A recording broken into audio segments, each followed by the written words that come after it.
వెనకకి రావాలి, వెనకకి వీడియో స్వాగతం. జై తెలంగాణ, జై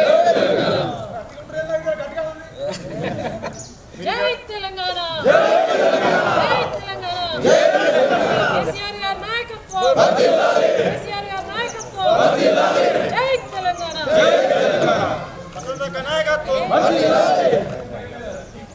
కేటీఆర్ గారి నాయకత్వం.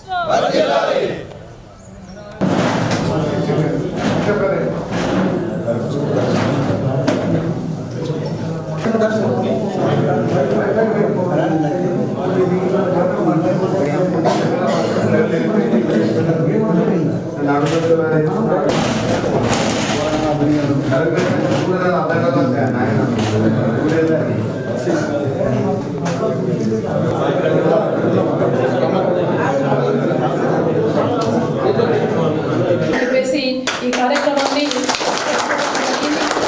అదేవిధంగా మనందరికీ కూడా ధైర్యం చెప్పడానికి ఇక్కడికి రావడం జరిగింది. మరి మన కోట్ల విద్యాసాగర్ జిల్లా పార్టీ అధ్యక్షులు మరి ఎమ్మెల్యే మోసం చేసి వెళ్ళిపోయినప్పటి నుంచి కూడా మనల్ని కూడా వెన్నంటి కాపాడుతూ ఉన్నారు. మరి మళ్ళీ కూడా రేపు రాబోయే ఎలక్షన్లు ఎంపీటీసీ కూడా పెడతా అని చెప్పేసి మాట్లాడుతున్నారు. కాబట్టి దాన్ని కూడా మన పార్టీని బలోపేతం. ఆయన మూర్ఖత్వమైన మీరు అందరూ చూస్తున్నారు. భయప్రాంతులను చేసి పొద్దున గడవప్పుడు నువ్వు వస్తే ఈ పని చేస్తాను, మీకు బిల్లు ఇస్తాను, ఇంధనం బిల్లు ఇస్తాం అనుకుంటే అట్లా ఆశ పెట్టుకున్నాం. అన్ని జాగ్రత్త జరుగుతున్నాయి. మా దగ్గర కూడా అట్లా ఇంధనం బిల్లు ఇస్తాం, మీకు మా ప్రభుత్వం ఉన్నది, మేము అధికారంలో ఉన్నామని చెప్పి నా దగ్గర కూడా 35-39 మంది గెలిచారు, 75 మంది గెలిస్తే అందరి మీద కన్ఫ్యూజ్ చేస్తున్నారు. ఇంధనం బిల్లు ఇస్తారు, వాళ్ళు ఇస్తారని. ఏవి ఇయర్ ఎలక్షన్ల మందం ఏది ఇచ్చినా కానీ ఎలక్షన్ల మందం ఇస్తారు, వాళ్ళ డబ్బు లేదు. ఏ విధంగా దీన్ని ముందుకు తీసుకుపోవాలి ప్రభుత్వాలని చెప్పి ప్రజలకు ఏం సాయం చేయాలని చెప్పే ఆలోచన కూడా ఆ ముఖ్యమంత్రి లేదు. ఆ ముఖ్యమంత్రి దగ్గర వీరు దొరికిపోతారు. ఇప్పటికైనా తెలుగులోడు అయితే కడవ కప్పుకూడదు అంటాడు. మరి సర్పంచులందరూ కాంగ్రెస్ తీసుకుపోతారు, నేను కడవ కప్పుకూడదు అంటాడు. అంటే ఈ సర్పంచులు కూడా కడవ కప్పుకోవాలి, సర్పంచులు అందరూ తీసుకుపోతాడు. నువ్వు పో, మరి కనీసం ధైర్యం ఉంటే పో. కడవ కప్పుకోవాలని ఇష్టం ఉంటే రాజీనామా చేసి కడవ కప్పుకొని మళ్ళీ కాంగ్రెస్ పోటీ గదిగారి కడవ కప్పుకొని ఎన్ని రోజులు మభ్య పెడతావు. మొన్న నేను స్పీకర్ వెళ్తే స్పీకర్ దగ్గర కూడా నేను పార్టీ మారలేదని చెప్తున్నాను. మరి పార్టీ మారడానికి ఎందుకు ఇస్తే పండగ పైసలు ఇచ్చారు, అవి కూడా 2 నెలల దౌర్భాగ్యం బంద్ చేసి పడేసాడు. 3 కోట్ల రూపాయలు మనం ఎమ్మెల్యే ఫండ్ ఇస్తుంటుంది. ఓటు పేరు కూడా ఇప్పుడు జీవన్ రెడ్డి ఎమ్మెల్సీ కూడా సంవత్సరానికి 1.5 కోటి ఫండ్ ఇచ్చారు సార్. 1.5 కోటి మన వాళ్ళకి ఇస్తుండ్రు, 1.5 కోటి అడిగించాం. ఇప్పుడు అది లేదు. మా ఓటు పేరులకు అది ఓటు పేరులకు 1.5 కోటి ఇక్కడ గెలిచిన వాళ్ళకి ఇవ్వాలి, అది కూడా లేదు. ఆ ఫండ్ కూడా ఎగబెట్టి ఎమ్మెల్యే ఫండ్ కూడా ఎగబెట్టి అంత దౌర్భాగ్యం పరిస్థితి తీసుకొచ్చాడు రేవంత్ రెడ్డి. ఆ దౌర్భాగ్యానికి దురదృష్టం అనుకుంటా.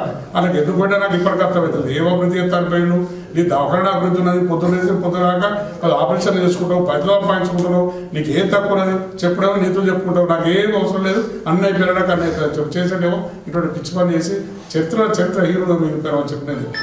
అటువంటి హీరోత్వంలో మా సర్పంచ్లో భయభ్రాంతులు చేసుకు కానీ మరి ఎంపీటీసీలో కానీ దేని భయపడేది. పోరాటమే మన అడుగుతాడు. పోరాటం చేత భయపడే కూర్చోట్లేదు. పోరాటం కోసం మీరు ఎప్పుడు రమ్మంటే అయ్యో మేము పోతే పోలీసులు పడదు, పోలీసులు ఎట్లా కొడతాం, మేము వస్తాం, మేము మాట్లాడతాం మీ దగ్గర, మీరు ఎప్పుడు ఇచ్చినా వస్తాం. సమయానికి అందుబాటు లేకుండా 1 గంటలో 4 గంటలు ఎక్కడ ఉన్నా కానీ వచ్చి మీ దగ్గర వాళ్తాం. ఆ ధైర్యంగా మీరు ఉండవు. ఎవ్వరికి మొక్కబడి లేదు. గ్రామ పంచాయతీలో మెంబర్ కూడా మీకు రైట్స్. ఉప సర్పంచ్లకు అయితే సర్పంచ్ అయినట్టు ఉప సర్పంచ్ కూడా ఇక సంతకం లేదు, 1 నిమిషం కూడా ఆయన ఏం పాస్ చేయలేడు. మీరు మెంబర్లు గెలిచినప్పుడు కూడా మెజార్టీ మెంబర్లు మీరు ఉంటే మీరు ఏదంటే అది కావాలి. ఇక్కడ ఏం బిల్ పాస్ కాదు, ఏం చేయలేదు. అటువంటి మీకు కూడా రైట్స్ ఉంటాయి కనుక మీరు ధైర్యంగా ఉంటుంది. ముందు భవిష్యత్తు మనదే. మీ అందరి ఆశీస్సులతో ఇప్పుడు ఎన్నో కష్టాలు పడుతున్నాం. కరెంటు టిప్పు టప్ అంటున్నది, అప్పుడు మళ్ళీ మూటలు కాలుతున్నాయి.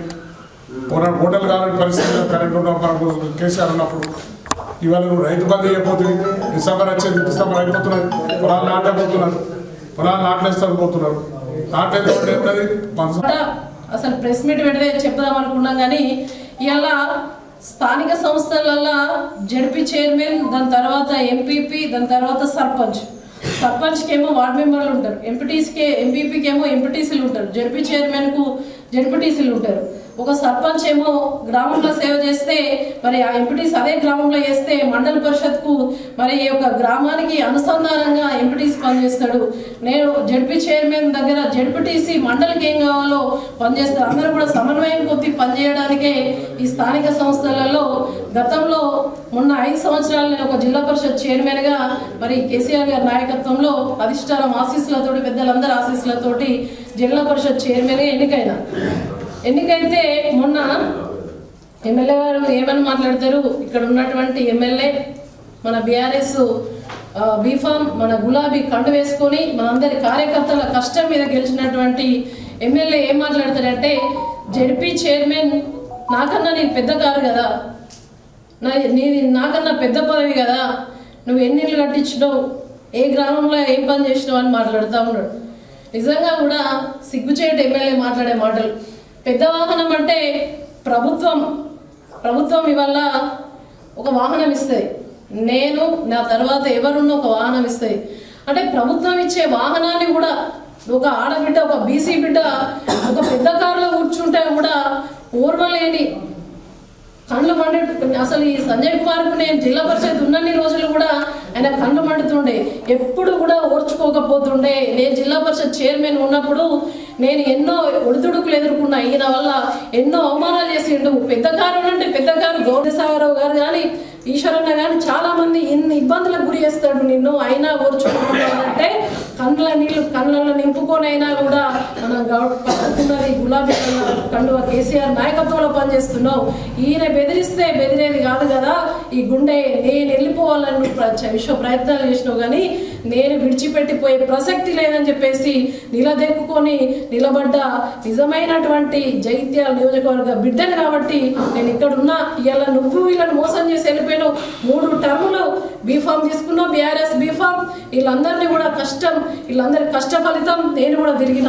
అందరు అనుకున్నారు నువ్వు పెట్టే ఇబ్బందులకు ఎవరు పనిచేయాలనుకున్నారు, కానీ కేసీఆర్ నాయకత్వంలో కేసీఆర్ బీఫామ్ ఇస్తే మేమందరం కూడా నువ్వు ఎన్ని ఇబ్బందులకు గురి చేసినా నా ఒక్కదాన్ని కాదు అడుగున ప్రతి గ్రామంలో ఇబ్బందులు చేస్తే అందరు కూడా చేయాలనుకున్నారు. కానీ కేసీఆర్ నాయకత్వంలో ఎవరికి బీఫామ్ ఇచ్చినా మనం పనిచేయాలి, పార్టీ లైన్ దాటద్దు, పార్టీ మాట తప్పొద్దు అని చెప్పేసి కేసీఆర్ నాయకత్వంలో మేమందరం కూడా గెలిపిస్తే ఇవాళ మమ్మల్ని మోసం చేసి కన్న తల్లి లాంటి పార్టీని మోసం చేసి నువ్వు వెళ్ళిపోయింది కాక ఒక ఆడబిడ్డను అవమానిస్తున్నావు అని చెప్పేసి మేము ఇవాళ నిన్ను ఏమనడో నీకు అభద్రతా భావం, ఎప్పుడు కూడా అభద్రతా భావమే. నేను ఏడా కనబడతాడు అభద్రతా భావమే.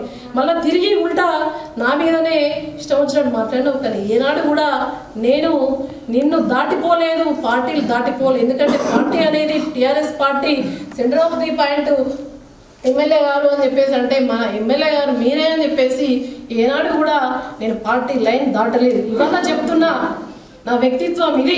నీ గురించి ఒక్కరోజు ప్రెస్ మీట్ పెట్టి మాట్లాడలే, ముందట నడిచినానికి బాగానే, కానీ ఏ రోజు కూడా మాట్లాడలే. అది నా వ్యక్తిత్వం. నీలాగా ఇష్టం వచ్చినట్టు ఒక నాయకుని దగ్గర ఒక నాయకుడు వస్తే నా గురించి నువ్వు మాట్లాడేటోండి కావచ్చు, కానీ నీ గురించి నేను ఒక్క రోజు కూడా మా ఎమ్మెల్యే గారని మాట్లాడినా. చాలామంది అందరూ ఇంత మాట్లాడినాని కాబట్టి ఇలా అవమానించినావు నువ్వు. దానికి తప్పకుండా బీసీ సమాజం అనగానే సమాజం అందరూ కూడా నీకు సమాధానం చెప్తారు. రాబోయే ఎన్నికలలో మా అందరిని మోసం చేసినావు కదా, నీకు దమ్ము ధైర్యం ఉంటే రాజీనామా చేసి మరి గెలుపు. నువ్వు ఏమన్నంటే నేను ఈ పార్టీ మారలేదని చెప్పేసి మాట్లాడుతున్నావు కదా, నీకు అంత అభద్రతా భావం ఎందుకు? ఒక ఆడబిడ్డను ఓర్చుకోలేవు, మంచి బట్టలు వేసుకోవచ్చు, మాట్లాడితే ఓర్చుకోలేవు. చెప్పాలంటే చాలా ఉన్నాయి, కానీ నీలాగా నేను వ్యక్తిత్వం లేని మనిషిని కాదు. కేసీఆర్ నాయకత్వంలో సంస్కారవంతమైనటువంటి క్రమశిక్షణ కలిగినటువంటి కార్యకర్తగా చెప్తున్నా. ఇప్పటికైనా కూడా బీఫామ్ మీద గెలిచినావు, దమ్ముంటే రాజీనామా చేసి మళ్ళా ప్రజాక్షేత్రంలో ప్రజలే గుణపాడని చెప్తారని చెప్పేసి తెలియజేస్తా ఉన్నా. ఎందుకంటే మొన్న మాట్లాడిన దానికి నేను నిన్ననే మాట్లాడదాం అనుకున్నా, కానీ మన గ్రామ పంచాయతీ ఎలక్షన్లు ఉన్నాయి.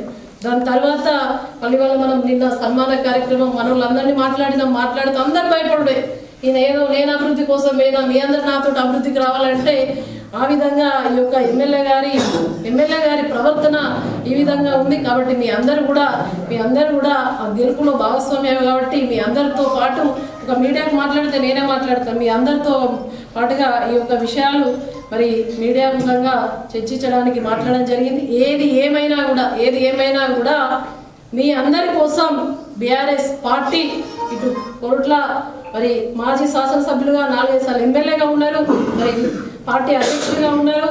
మరి వారి ఆధ్వర్యంలో మరి కేసీఆర్ గారి నాయకత్వంలో మీ అందరికీ కూడా మీ ఇంటి ఆడబిడ్డగా బీఆర్ఎస్ పార్టీ ఎప్పుడు కూడా అండగా ఉంటుంది. ఎవరు కూడా అధైర్యపడద్దు. మనకు మళ్ళీ తిరిగి కేసీఆర్ గారు ముఖ్యమంత్రిని చేసేదాకా మనం అందరం కూడా విశ్రమించొద్దని చెప్పేసి తెలియజేస్తూ మరొకసారి మీ అందరికి కూడా శుభాకాంక్షలు.